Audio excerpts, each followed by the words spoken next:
Hi all, welcome to my channel again. So today we are going to discuss about AWS and IAM basics.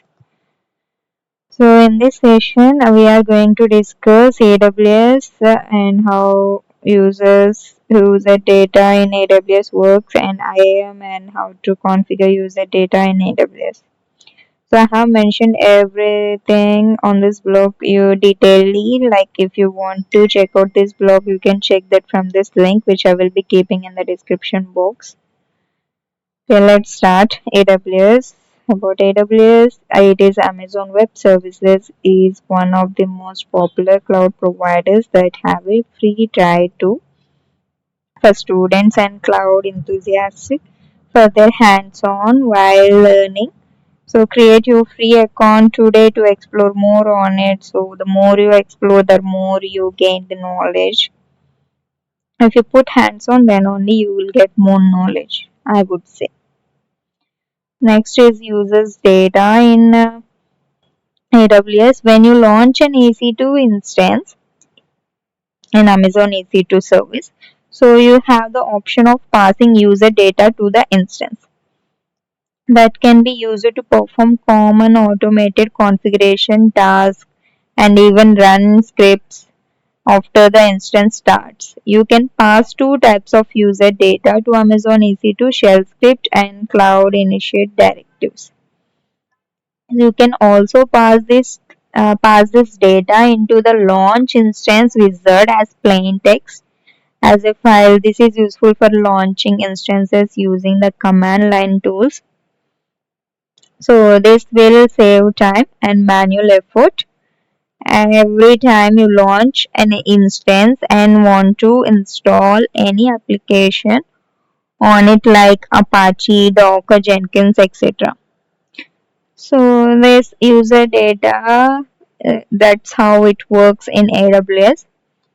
Next is about the IAM. So AWS Identity and Access Management is a web service that helps you securely control access to AWS resources. So we can just control the access to the AWS resources using this IAM service in the AWS. With IAM, you can centrally manage permissions that control which AWS resources users can access. So you use IAM to control who is authenticated, like signed in and authorized as permissions to use resources. Okay, so that is about theoretically about AWS user data in AWS and IAM. Now we can discuss on the task, which is to configure user data in AWS.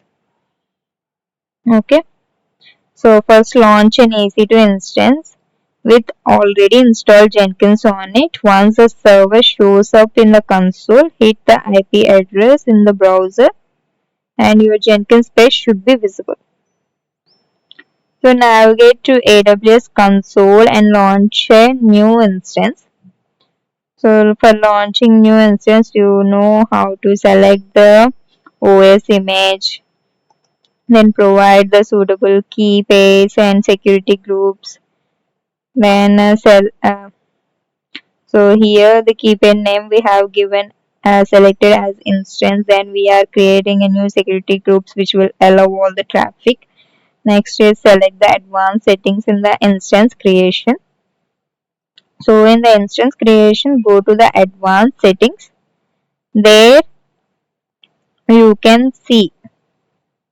So here in this instance creation page, so this will be the params you need to select and then navigate to the user data section and write a shell script to install Jenkins on it. So in this advanced details section, you go to the user data option and give this all the commands to install the Jenkins on the server. First, we are updating the sudo apt get command. Then we are installing the Java OpenJDK 11 Then we are installing the Jenkins.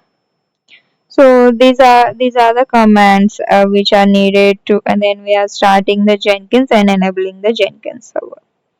So after everything is done, include the port 8080, which is the Jenkins default port in the security group of the server. So go to the inbound rules and edit this and select the port 8080.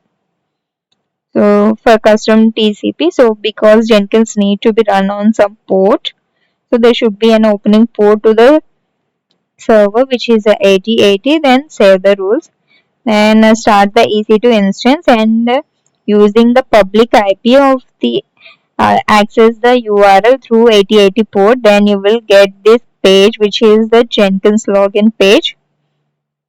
You can see the Jenkins is running now.